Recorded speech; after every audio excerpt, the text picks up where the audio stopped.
Good evening. The roads are eventually getting clearer and clearer as to who will go and vie for the flag bearership position of the new patriotic party. We've had some flag bearer aspirants submitting their nomination forms already, indicating their interest to be voted for as the presidential candidate for the governing new patriotic party. We've had Vice President Dr. Mahamudu Bawumia submitting his forms last Friday. We've had that of former Energy Minister Wachi Ejako also submitting his forms, Adainimo submitting his forms, Dr. Efriye Akoto, former Agric Minister, also submitting his forms. And all are very uptick for the upcoming presidential primaries to be held later on this year. But what really is the data saying about the contest? In April, Global Info Analytics predicted, or according to a survey result or poll result that they brought out, Alan Chermating was in the lead. Just recently, Global Info Analytics released another poll result which indicated that the tables were gradually turning. And this time around, as the headlines read, 34.8% of NPP delegates preferred Dr. Mahamudu Bawumia, the vice president, to lead the party into the 2024 general elections. Would this suffice if all of the individuals who have indicated interest to contest for the flag bearership position decide to go and contest on the D-Day? Who is likely to carry the day? Will there be a major shift, especially getting closer to the day of the polls? We shall be looking at the dynamics, what the data is telling us, and we shall be doing a preliminary assessment of the chances of the individuals within the New Patriotic Party who have decided to vie or to contest for the flag bearership position. This is Fact Sheet, and that is going to be our focus for tonight. I am Sefat Dankwa. Let me go for a short breather. When I return, I shall introduce to you my guest for tonight's discussion. Do stay. Many thanks for staying on with us. This is Fact Sheet live on ETV. We come your way every Tuesday between the hours of 8 and 9 p.m. If it is not the fact, we do not discuss that. And tonight, we are going to be dealing with data, a lot of numbers in the studio tonight. And also, we seek an understanding of what the numbers do really imply in the conversation regarding the presidential primaries of the new patriotic party. We've had a couple of the aspirants who indicated interest to run for the race already filing their nomination forms. We've seen some of the aspirants going to the headquarters of the new patriotic party with a barrage of people, and dozens of them following some of them. Some of them did theirs calmly. Alan Chermating, Dr. Efriye Akoto, Wachi Ejako, all of these individuals have filed their nominations. But let's look at what the numbers were saying about a month ago. And this is according to data from Global Info Analytics. And some of the tabloids wrote nice articles about the poll results that Global Info Analytics released in April.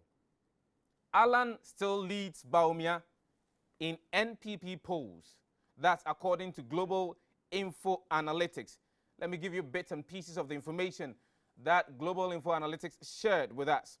A new poll released by Global Info Analytics for the month of April 2023 showed that former Trade Minister Kojo Alan Chermating is still leading Vice President Dr. Mahamudu Bawumia in the race to be elected as flag bearer of the new patriotic party ahead of the 2024 general elections. Fast forward to May And the tables are turning. Now, 34.8% of delegates, NPP delegates, prefer Dr. Mahamudu Bawumia to Alan Kojo Chirmateng. That's what the new data is telling us. And that's what we are going to be discussing tonight on Fact Sheet. My guests are Mr. Musa Dankwa, who is the Chief Executive Officer of Global Info Analytics. He's joined us in the studio. Dr. Jonathan Asante Ochiri, a political scientist at the University of Cape Coast, has joined us via Zoom. Gentlemen, good evening and welcome to the show. I trust that everything is okay. Let's start from home. About a month ago, the prediction, not even the prediction, what the data stated was that Alan Chirmateng, former trade minister, was in the lead when it comes to who the delegates would vote for to lead the New Patriotic Party. How is it that suddenly, within about 30 days, another poll conducted indicates that he's now playing second fiddle to Dr. Mahamudu Bawumia, the vice president? What really did the delegates say were the reasons for the swift change? Mr. Dankwa. All right, thank you very much for having me. But let me clarify something. The April poll we did wasn't among delegates. Okay. It was among the totality and generality of Ghanaians. Okay, thank you. And within that subset, within that, we also interviewed NPP voters, not delegates. Okay. In that race, it was Bawumia 37%, no, 39%, and Alan 37%. Okay. At the time, among NPP supporters. What we did last week was a poll of delegates. Specifically only delegates. Okay. Yes, only delegates. Polling station executives, those who are allowed to cast vote to elect flag bearer in the 2023 primaries. The kingmakers themselves. The kingmakers themselves. They were the ones we interviewed. And in that poll, yes, Bawumia is leading Alan according to that poll. Let's look at the dynamics. For example, the April poll, as you mentioned, you sought to understand from the general public. What is the difference between the April poll and that of the one that is currently out? The difference is that the April poll was conducted among all voters. Some might be delegates, but the focus was not on the delegate. It's about the general voters, which isn't the same as people who are NPP card-bearing members, people who have been elected as polling station executives. That is a difference. If you want to see really what is happening in NPP, don't look at the generality one. Look at the polling station executive polls. That gives you what is happening in the primaries. Let's now talk about the population that was used, the number of people that you were able to contact and then get information from. How many people were you able to contact? We spoke to 3,570 delegates. Okay. From all the 16 regions and across 271 constituencies by phone. 271 constituencies out of the 275 constituencies. Yes. So it's very, very, almost representative. Almost like everywhere I was contacted. And what were some of the questions, specific questions that you were asking delegates? We didn't have a lot of questions to ask them, but we have to prep them towards the almighty question. So the first question was about the direction of the country, whether they perceive Ghana to be headed in the right direction or wrong direction. And then we followed up with another question about the performance of the president, whether they approve of his performance or disapprove of his performance. And then we zoom into in the upcoming NPP primaries. But in fact, before that, we asked them, yes, in the upcoming NPP primaries, which of the following candidates are you going to vote for? And then they will tell you their options. And then we ask them, assuming there is no clear winner in the first round, who are you going to vote for if it's a runoff between Alan and Dr. Bawumia? And then they told us. And then we asked them again, what if it is Bawumia and Kennedy as a runoff, who would you vote for? And then if it is Kennedy versus Alan, who would you vote for? And they told us. But what we reported was the most plausible scenario we think would happen. If there should be a runoff, it will be between Dr. Bawumia and Alan Martin. We'll come to some of the specific areas that you mentioned. For example, asking from delegates the direction of the country as we speak now, and the dynamics that you had from there, whether it was the people who had already mentioned that they would vote for Dr. Mahmoud Bawumia, or Kojo Alan Martin, who were saying that the country was headed in the right direction or the country was headed in the wrong direction. We'll talk about the percentages, but let me go to Dr. Jonathan Asante Ochiri, who is a political analyst. And let's look at, I mean, what all of these data that we are actually talking about mean. Doc, if you can hear me, good evening. Welcome to the show.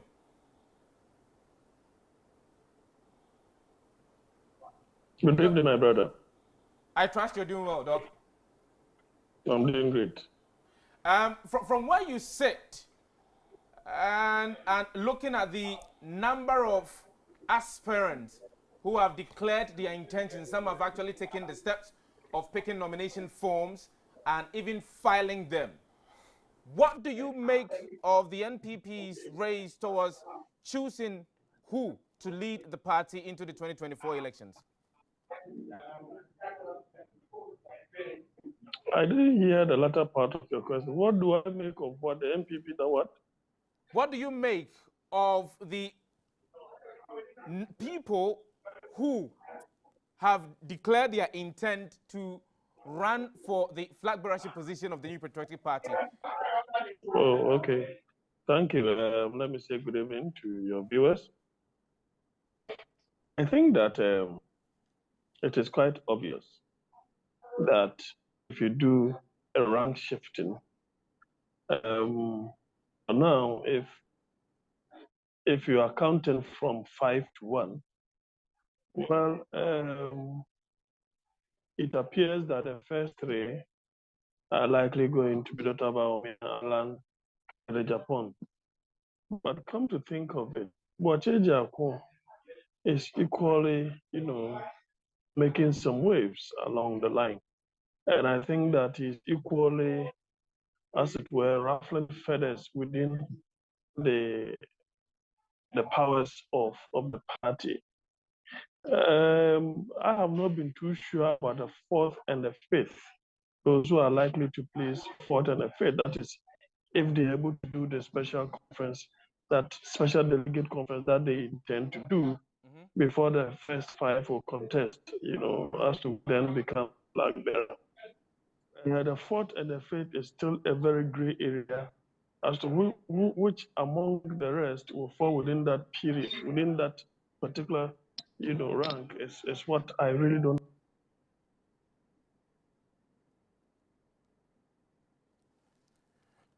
Hello, Doc. I wouldn't mind adding Mr. Jaku. And then probably Kobede Japan. Kobede Japan appears to be a dark horse. He has had quite, a rapport with the rank and file of the party, first as a general secretary, and then unceremoniously kicked out. But of course, if you listen to him quite keenly, he has so many important, brilliant ideas that if the party should bring him on board, as it were, they will be able to do quite a number of things. I think that he's able to speak truth to power, and that is something that is very, creditable, if you ask me.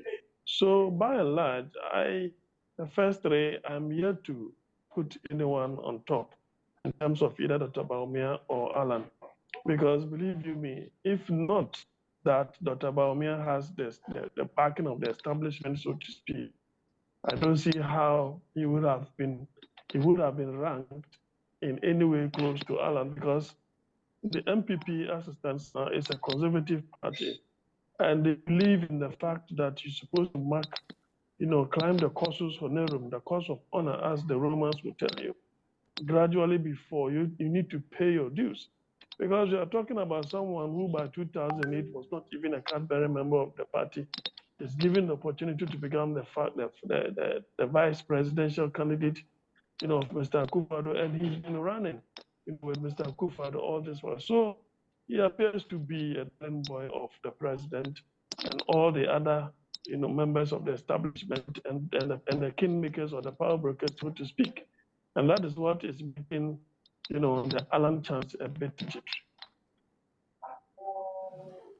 Doc, if you say that he's having the backing of the powers that be, what exactly are you trying to imply? Because when he submitted his nomination forms, he made it categorically clear that he's having a mind of his own. He's having an idea of his own, and he's not going to be a puppet, or he's not going to be a puppet for anybody.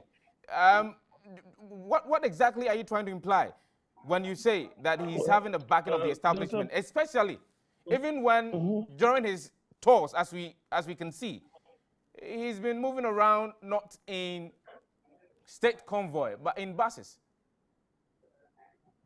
Well, that one is an afterthought. It was after he had received bashing from colleagues who are contesting, especially those who speak for his compeers, those who speak for those who are contesting. They began talking about what?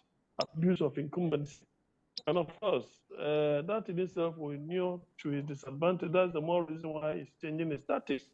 I don't think he will be in a bus and go to as far as the north or other part of the country as vice president. I think that is just a popularity contest, if you ask me. But you see, if you were asking me about him having his own mind. I think that he cannot deceive anyone. If he has his own mind, he was the person who came against e-levy. When the government came out of the e-levy, did he speak about that? Why didn't he kick against that if he has a mind of his own? Look, everything that our president has done all throughout the period has had a tacit approval of the Tabapia. He must accept the bad and the good and the ugly and find out how he can salvage all these things and make his campaign more attractive. This idea of telling us that he has a mind of his own, please, he should go and tell that to the minds. He has a mind of his own because the two minds are not the same. But he wants to tell us that what is happening to our pensioners in terms of their bonds. What is his mind about that? Does he not have a say? Is he happy about what the oldies are going through? Do you understand? So he cannot tell us that he cannot approbate or reprobate. The point is that if the economy were that good, he would have run on that. He would have gone to the market telling everybody that because the chairman of the economic management team, that is the more reason why the economy has been good. But the economy is in tatters. You can talk of debt to GDP, it's in tatters. Talk of our inflation rate, it's in tatters. Talk of the exchange rate between the cedi and the dollar. That's the more reason why the economy is in tatters. Talk of the unemployment rate. Today we are running documentary on potholes in this country by Joy. That tells you that the economy is not in good shape for him to run on. That is the more reason why today he is now a digitalization expert. I don't know when he got his degree in IT. Even when MTN does their own job, if they coordinate with Vodafone to do whatever digitalization program, he takes the credit. It is quite shameful. We have a minister for that portfolio, but because the minister is in this camp, suddenly she's kept quiet. And Dr. Baumia goes about every now and then digitalization. My problem is that he should use digitalization to reduce our inflation. If digitalization is the order, they should use that to curb the corruption rate. They should use that to ensure that the duties that are paid, the humongous duties that are paid at the harbors are reduced. They should do that to reduce the what's it called, the sensitive tariffs that we are paying. It should use digitalization. They should use digitalization to reduce the depreciation of the city against the dollar and other major currencies. All of these, he has no idea. He's just a theorist and not a practicalist. And you see all the good ideas that he turned out when he was in opposition, as it were, giving us lectures here and there. All these things have not reflected in practicality. So he cannot in any way tell anybody that the ideas that he gave the president and the finance minister, Bank of Ghana government, and all those people, for him, they did not take. And for which reason we should give him the opportunity because he has a mind of his own. I think that that is an insincere, politician who, because he's so desperate looking for power, that's the more reason why you go to the market, and say things like that. I think that at the end of the day, some of these things could easily backfire against him.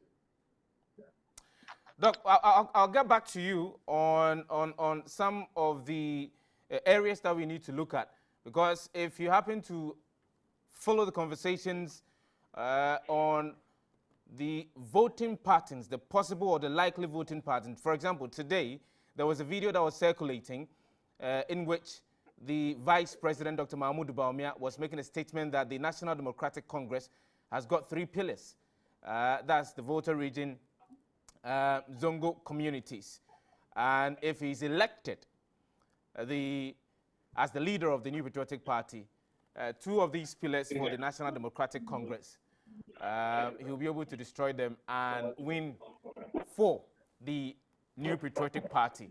That's been a conversation that a lot more people are having. And let's go into the data, what the data is actually talking about when it comes to the delegates who were Christians, who were Muslims, who were traditionalists, who were non-religious, how they reacted or responded to the question of whom they will vote for to lead the New Patriotic Party come 2024. Right. The demography of the Muslims in the data was about 17%. Okay. And Christians were about, I think, 76% or thereabout. Now, if you look at the voters by religion, in the first round, you have 32% of Christians voting for Dr. Mahmoud Bawumia in the NPP race. And 28% were voting for Alan Chirematin. And 14% were voting for Kennedy Japan. 9% did not disclose their real voting intention. Okay. And 16% said they were undecided. Now, when you come to the Muslims, 49% were voting for Bawumia, 49%. 27% were voting for Alan Chirematin, and 4% were voting for Kennedy. 10% did not disclose their true intention, and then 10% were also undecided. These are the 2 main blocks. Now, if you look at Bawumia, one would have expected him to do far better than 49% among Muslims. At the moment, I think he's struggling there, even within the delegates. So he has a lot of work to do there among the NPP Muslims. Well, he claims that he holds the power against the National Democratic Congress because he believes that when you go to the northern part of the country, what the National Democratic Congress has been doing is use Islam as one of the campaign tools to win votes in the northern part of the country.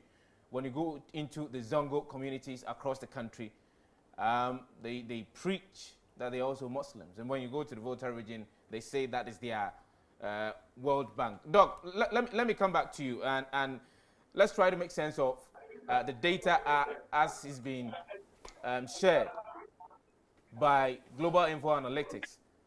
A quick one. How were the the religious card play out in the context, Doc? Well, I've always said that the religious card is a serious one. We have moderate Christians, moderate Muslims, we have extreme-minded Christians. Now, in a country where you have over 70% of the population or the populace being Christians, and evidently having around 17% being Muslims, if you juxtapose that of the economy to the population, then obviously you are going to have a challenge. Now, that challenge is the fact that there are people who may suggest that, look, why would you have such percentage of Christians and a Muslim who have to lead them? There are others who may even draw some conspiracy theories around some of these things, that if they are not lucky, Muslims, they could easily turn certain things around against Christians and so on and so forth. So these conspiracy theories are things that people can use as propaganda against, Dr. Baumia as a fact. So that in itself is going to play, a role. Anybody who estimates that, will just be tickling himself and be laughing. So it will definitely play a role. It is for a good reason that Dr. Baumia, we often seen him going to churches, donating this and that. That in itself amounts to some kind of hypocrisy and sycophancy. It is self-serving. And because he knows very well that the Christian community in the country wouldn't want to, probably not ready to accept, any Muslim as the one of this country. That is the more reason why he's been gallivanting churches here and there. But that in itself has equally angered some Muslim fraternity and Muslim community, because some are also saying that because of your yearn for presidency, you are virtually gallivanting churches. Christians and Muslims have never been at each other's throat in this country. So if you are a Muslim, remain as such. What is this business of people saying that, oh, he was even one time a Methodist? And that's the more reason why, he's going back to the church, as if, he wants to convert to be a Christian once more. I don't really know. Dr. Baumia appears to be very confused. And he feels that he could take advantage of all opportunities that are placed before him. I think that idea has really backfired. If he's not careful, he may not in any way even benefit from the two sheets, as it were, the Christian fraternity and the Islamic fraternity. Because if you listen to Mr. Musa, let me say good evening to Mr. Musa first. I think I did not do that. If you listen to the data that he's churned out, it tells you that if Dr. Baumia is having 49%, even among the Muslims, as Alan is doing somewhere 27, and that in itself is quite low, because this is your own block. That it means that is where you need to get the picture that the sycophantic behavior that has been put across the gallivanting churches here and there, doing donations here and there. What in actual fact, you equally have Muslims who are poor or impoverished. This, you cannot serve two masters. That is the more reason why I think that this particular behavior of his will backfire. And I think that whoever is advising him on that, they should hasten slowly. Because if Christians are going to vote for it, they're going to vote for based upon your competency, not because you are going to be a religion, you're going to do some kind of religion as it were, projecting Islam over Christianity. That is something that is not likely to work. But the way he started it, I think he started it on a very wrong note.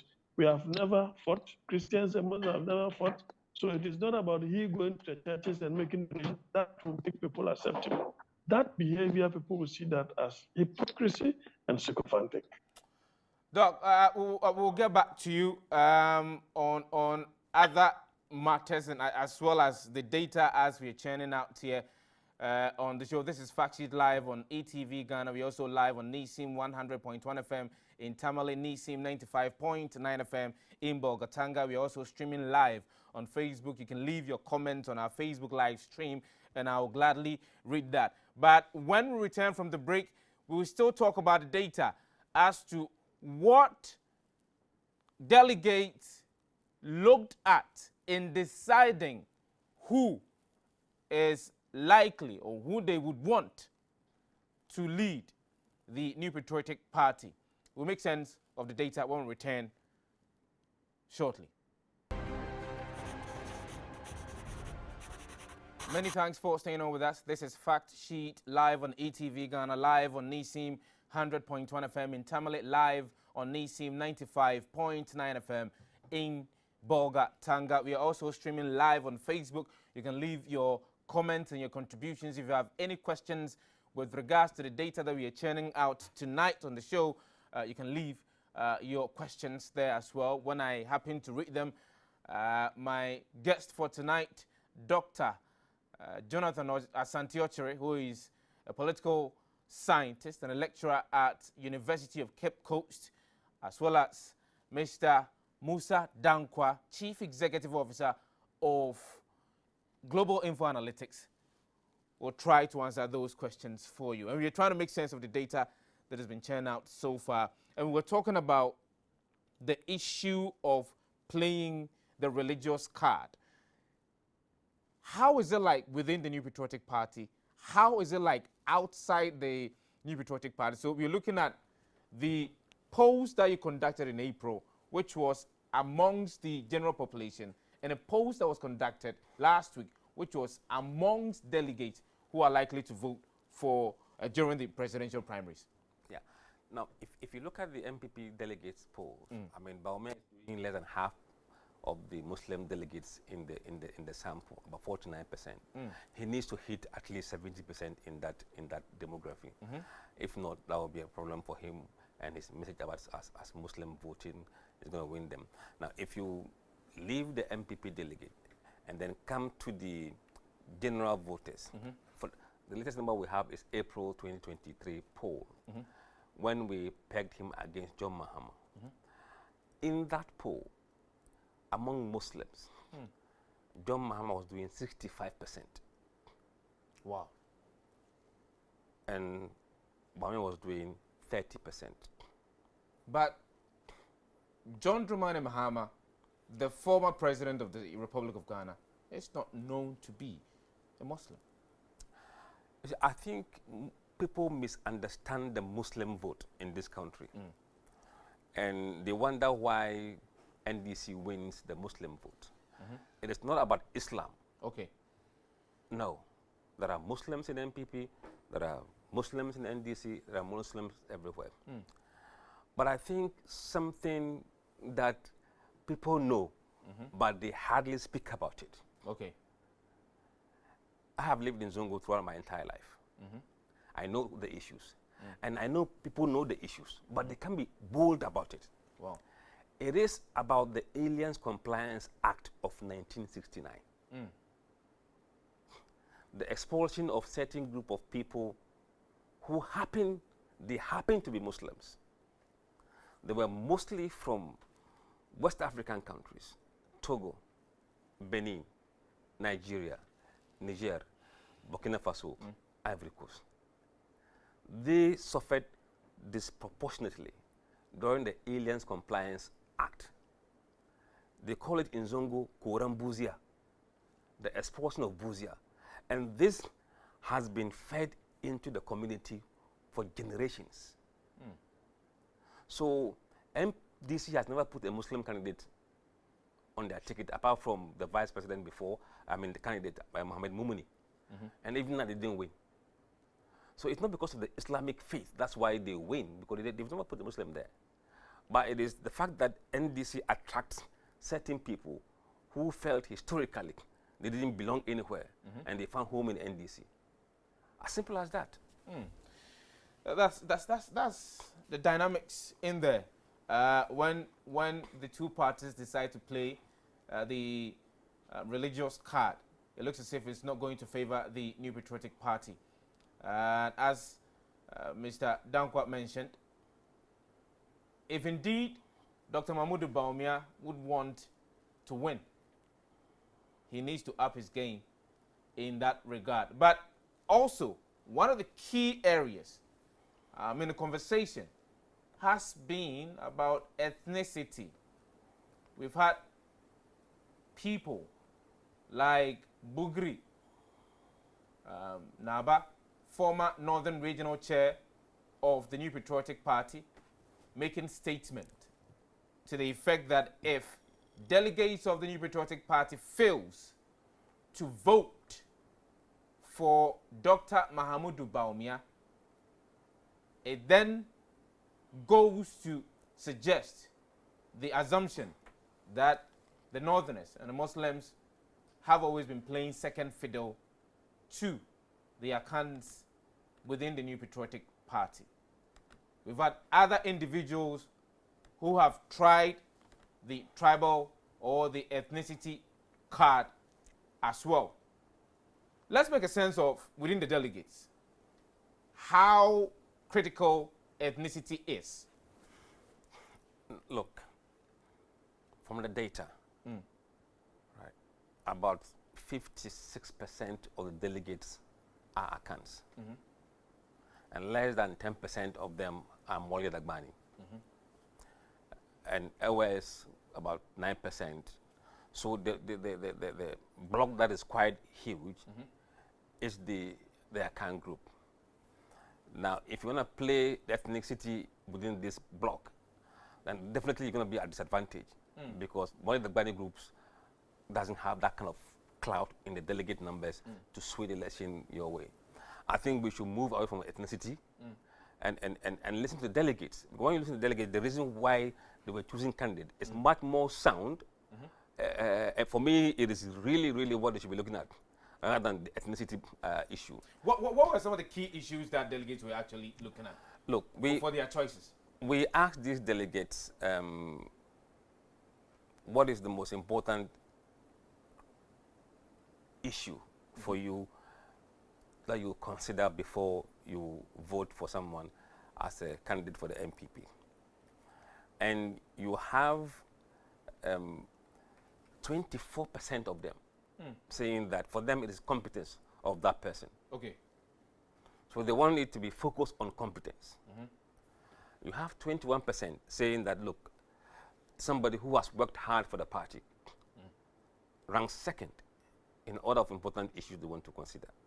Then you have integrity, which is about 17%. And then you have better manage the economy, 14%.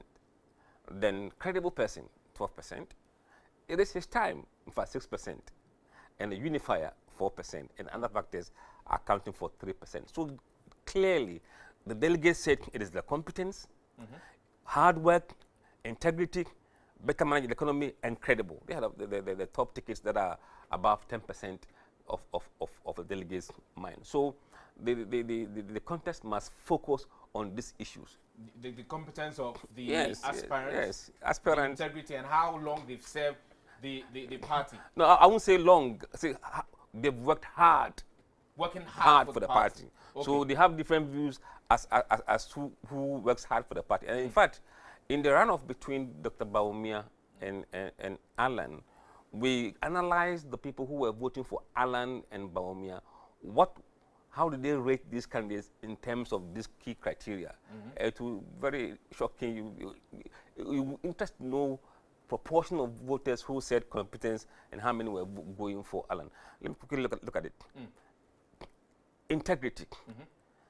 39% of delegates who said integrity were voting for Bawumia. The same 39% of people who said integrity were voting for Alan. So we have a square there. Alan and Bawumia are on level when it comes to integrity. Then when you come to work hard for the party, Alan was on 45%, Baumia 36%, so slightly lower than Alan on his worked hard for the party. As to what they view as working hard for the party is for them to tell us what they mean. And then competence. When it comes to competence, Baumia is on 41% competence, Alan 38%. So Baumia has advantage of 3% on competence level among the delegates who are making those choices. And then when it comes to credible, Baumia 41%, Alan 38%. So Baumia has another advantage on credibility. Then you have it is his time. 55% of voters who said it is his time went for Alan, and 33% went for Baumia. And then when you talk about unifier, somebody who can unify them, The party, it is 40% for Baumia and 43% for Alan. So they think Alan is more unifier than Baumia. And then you come to issue of better manage the economy. Here, Baumia was on 40%, Alan 42%. So on the economy, voters marginally believe that Alan will do a better job on the economy than Baumia. These are the reasons why they will make a choice. So the campaign must refocus their messages to address these issues. Yes. Let me quickly go to Doc, Mr. Dankwa, and find out from Doc what he makes of some of the reasons that we've mentioned here, that voters are actually looking at, and they'll be making their decision based on these constructs. Number one, integrity. Number two, working hard for the party. Number three, better manager of the economy. Number four, it is his time. How are these constructs likely to play out for the top three that you've mentioned, Doc? Well, it appears they are neck and neck. You really cannot make out the difference between the two candidates, as it were, if you are looking at integrity. But it surprises me that, I don't know, in terms of integrity, I don't see how they should be neck to neck. I think that Alan has a little integrity more than Dr. Baumia. Maybe because Dr. Baumia has been at the forefront and was the one, talking plenty. And so his integrity is on the line, because when it comes to spinning of tails here and there, he was at the forefront. And Alan was the one championing issues of employment, industrialization, and all those things. But of course, spinning a tail and kicking the opponent in the bubble, Baumia is best at that. Well, the other one, credibility. I don't think Dr. Baumia has any credibility, for which reason his should even be slightly ahead of Alan.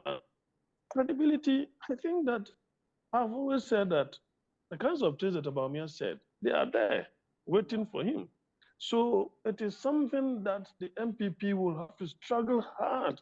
The communicators have to struggle hard to defend that, because the point is that the only difference is that people will not listen because they don't trust him. I don't know why my brother did not add trust issues as part of the variables that was contested, or that was, tested, so to speak. But then, is it not strange that a better manager of the economy, Alan, is ahead of the department? Because the economy is so terrible. And he is the one who supervises. So if the supervisor has performed so abysmally, you cannot entirely blame Alan for that. You cannot also exculpate Alan. He will equally have to take the blame, because he will equally run on the positives of Mr. Akufo-Addo, as well as taking the baggage for the team as well. So that is that. I mean, he mentioned a manager of the economy, a Drew so and all those things. I think that competency is quite important. Credibility is equally important, because credibility, the basis of credibility, the yardstick for this credibility is trust. And Ghanaians have trust issues for Dr. Baumia more than Alan. So that's how I make of that. So if you combine all these factors, well, if based upon the data, it means that the elections will be close to call. And I said earlier, but he is also affirmed that should there be, Dr. Baumia should rather win one time against Alan. If he goes to a second round, he will lose. That's your prediction? Oh, yes. He should rather win one time. If not, and the way the thing is very close, it means that the Alan camp will only have to, as it were, close the loopholes, close their ranks, and then ensure that they rope in others who are undecided. Those are the people, these are the gray areas. You see, those who are undecided and those who don't even want you to know where they belong, or they don't even want to comment on that particular issue. It's like a taboo for them. These are the people who should be targeted, because the elite members of the party are for the Tabama, because they are those enjoying. They are in government. They are in government. They are enjoying. You just don't try and do something against the president, else you are out. And you see, probably when the elections are decided, then we'll talk about something else. I don't know if my brother will be looking into that.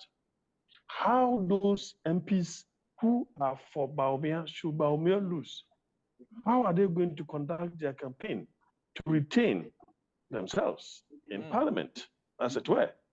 Those who are for Alan, how are they going to? So I have said that the MPP dichotomizing or doing the presidential first before the parliamentary is a suicidal mission that they have taken. It's a suicidal decision that they have taken. That will ensure that the party cracks from the top to the bottom already.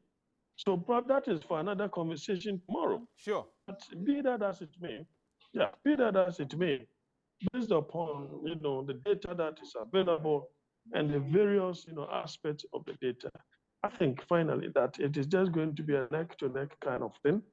But if Dr. Baumia should win, he should win one time. If not, he goes for second what term. would Dr. Baumia need to do if he is to win one time? Well, they have their own strategies. He has the elite on his side, but the elite are not in the majority. The majority are those in the grassroots, and those in the grassroots are for Alan, because they feel that Alan is a victim. And once Alan plays the victim card, he will attract sympathy votes. And that is all that there is to it. Whether Dr. Baumia camp, well, he's going about using the leverage of government, as it were, commission project. Because when I said that, that is the opportunity the president is going to give him.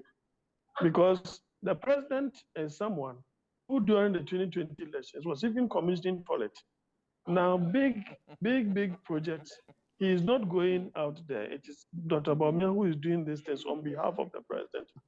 Definitely, that is a leverage that the president has given him. It tells you that the president, the establishment, is in support of the Baumia. So he's one step ahead of the Alan camp as well. But Alan will have to work seriously when it comes to the grassroots, because they are in the majority. Okay. Finally, I've always asked myself, this special delegate conference, how are they going to conduct it? And how are they going to declare who came first, second, third? Because if they are not careful, that in itself will influence the elections proper, the primaries proper, that will be done in November. Okay. Because it is just a special delegate that they have selected per the new constitution that they brought. And that in itself, for me, is it the case that could lead to a situation where they would tip off their hand that, whoever came first in the special delegate conference is likely going to continue in the November, primaries proper. I think that point is well made. And I think in our subsequent conversations on the lead up to the primaries, we can thoroughly discuss that as well, as to how the New Patriotic Party is going to conduct its special delegates conference to elect or select 5 people to contest for the presidential primaries. Doc, thank you very much for your time this evening. Let me quickly come back to the studio and then wrap up with Mr. Musa Dankwa. How important is the data to the presidential primaries? Nothing more important than data. I mean, we should be chewing data, we should be analyzing it, mining it, and see whether there are other hidden facts that we could use to guide us. There's a lot more there than we have published out. And it will tell exactly which region, which constituency, which ethnic groups, which religious groups, which educational groups you're looking at, which age group. In fact, there's a profile of everything. You could see where your strength is and your weaknesses, and then you try and work on them. When you have no data, you'll just be flying like a blind bat. Are we to expect another polls? Yes, we're looking to do a July poll. There's a July poll coming. We are starting around 29th or 28th of June. Okay. We'll finish that second week of July. And then there will be another NPP delegate poll just before the elections around October. Mr. Musa Danko, thank you very much. He's the Chief Executive Officer of Global Info Analytics. He joined us in the studio tonight to discuss the NPP's presidential primaries. We did the preliminary assessment or analysis of the aspirants who have indicated that they indeed will be running for the flag bearership race of the New Patriotic Party to lead the party into the 2024 presidential elections. My name is Sefat Dankwa. Many thanks for watching us tonight. There will be a repeat broadcast of Fact Sheet, so please stay tuned to ETV Ghana. The show was live on ETV Ghana, also live on Nisim 100.1 in Tamale, Nisim 95.9 FM in Bolgatanga. Next week, we'll be coming your way with another exciting episode of Fact Sheet. Have a good evening.